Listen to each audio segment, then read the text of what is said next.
Imagine sitting in front of a screen. No hands, no voice, no surgery, just brain signals turned into words on a screen. Sounds like something from a sci-fi movie, right? But Meta has now introduced a new AI research system called Brain2 Qwerty V2. And honestly, this is one of those technologies that feels both exciting and a little scary at the same time. Meta is trying to convert brain signals into text. But the real question is this actually mind reading, or is the internet making it sound more dramatic than it really is? So Meta recently shared research about Brain2 Qwerty V2. The name itself sounds a little funny, brain to QWERTY, basically brain signals to keyboard text. Instead of using a normal keyboard, the system records brain activity while a person is typing, and then AI tries to predict what sentence that person was typing. Now this is important. It uses special brain scanning equipment called MEG, which records magnetic signals from brain activity. And this is where things get really interesting. According to Meta, Brain2 Qwerty V2 was trained using thousands of sentences from volunteers. And after training the AI on that data, Meta says the system reached around 61% word accuracy on average. For the best participant, it reached around 78% word accuracy.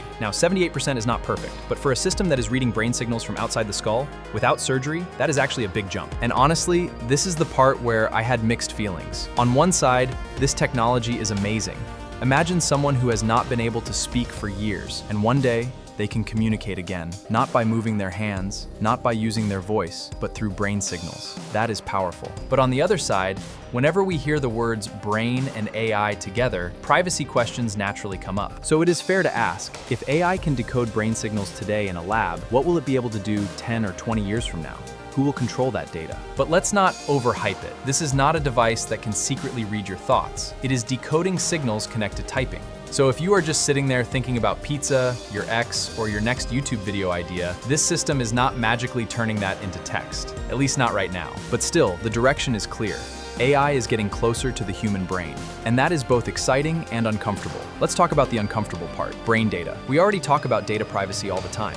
Your location data, your search history, your Face ID, your voice recordings. But brain data is on another level, because your brain signals are deeply personal. So before this technology becomes mainstream, there needs to be a serious conversation about privacy. Who owns your brain signals? Can companies store them? Can they train AI models on them? These are not small questions, because once technology enters the brain, the rules need to be much stronger. So, in conclusion, it is a serious step toward brain-to-text communication. It shows that AI can decode typed sentences from brain activity without putting a chip inside the brain. That alone is a major breakthrough. Right now, it is still limited, and it is not ready for normal people to use. But the future it points toward is huge. A future where people who cannot speak may be able to communicate again. A future where keyboards may not be the only way to type. And maybe a future where brain privacy becomes one of the biggest tech debates in the world. So now the question is this the beginning of a medical breakthrough? Or are we opening the door to something we may not be ready for? Let me know what you think in the comments. And if you enjoy videos about AI, future technology, and the stories behind big tech companies, make sure to subscribe, because the next big tech revolution might not be in your pocket, it might be inside your head.